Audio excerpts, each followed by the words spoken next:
children of the sun and stars Rosinda Sokai Malia Varasi, on a vast island in the Pacific, deep inside a mountain forest, lived a girl named Siale.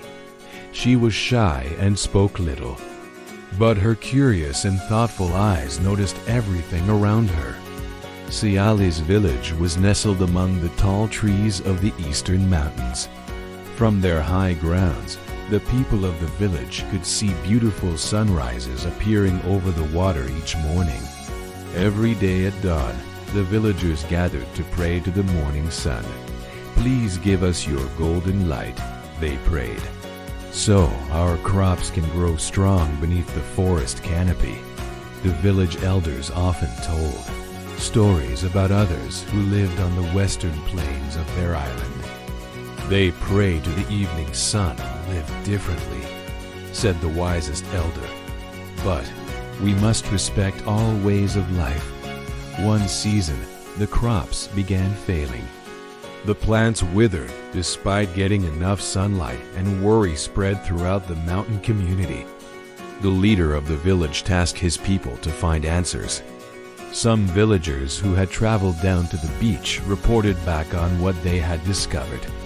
Traders from other lands say those sunset people on the western side are causing all troubles with their strange prayers, one man said with a frown. A few people nodded and agreed, but Siale's mind raced. How did the foreign traders know such things, she wondered. Could they be trusted? Their wise leader must have thought the same. He planned an expedition to discover the truth rather than rely on the words of strangers. "We must save our harvest," he announced. "Who will join our expedition across the island to seek answers?" Siale's heart was beating fast as she raised her hand. "I will go," she said quietly with determination. "I want to help my village." The expedition set off down the mountain paths the next morning. They traveled for many days, descending the mountains and crossing the island's central valleys. The journey was long, and Siale had never been so far from home.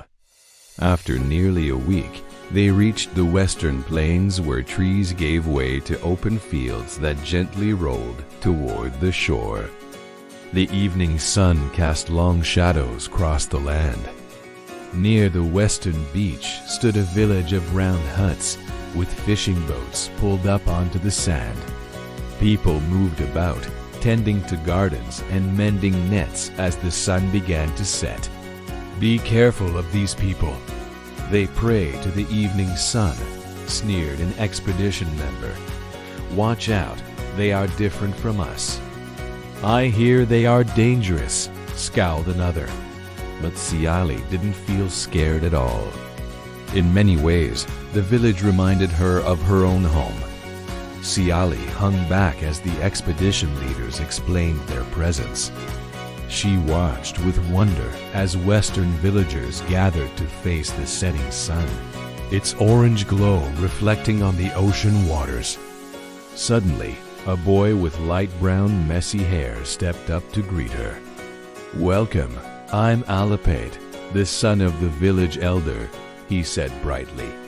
"Would you like to see our gardens?" he asked. Siale felt shy, but Alipate continued to talk. "We work in the evenings when the air cools. The plants do better when we tend to them after the harsh midday sun." Over the next few days, while the expedition rested, Siale and Alapate became friends.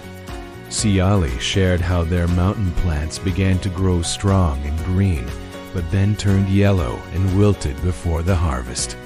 "Our plants are struggling in the harsh midday sun," Alapate confided one evening, with worry in his eyes. "Traders from other lands will sometimes whisper to us that it's because your people pray to make the sun stronger." "That's strange," exclaimed Siale. "Our forest crops are failing too, but we were told that your people's sunset prayers are to blame." She paused and added thoughtfully, "There must be another reason." The next morning, Alipate brought Siale a small bag of crushed seashells. "We collect these from the beach and mix them into our soil," he explained. "The shells give our plants extra nutrients to grow strong. Your mountain soil might need this too." Siale's eyes brightened as she observed the open fields under the harsh sun. "In our mountains, the tall forest trees filter the sunlight for our plants," she said.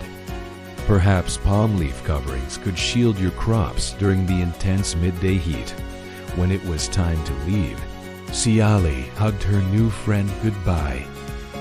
"I enjoyed learning new things from you," she said. They were more connected than she could have ever imagined. The journey home was long, but Siale's heart felt light as she carried Alipate's gift, the bag of crushed seashells. When they finally reached home, everyone gathered to hear about their discoveries. The villagers rejoiced that the expedition was successful.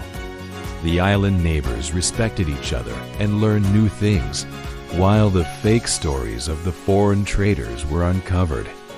As the crops began to flourish once again, the wisest village elder reminded everyone, "We share one island, one sun, and one moon with our western neighbors."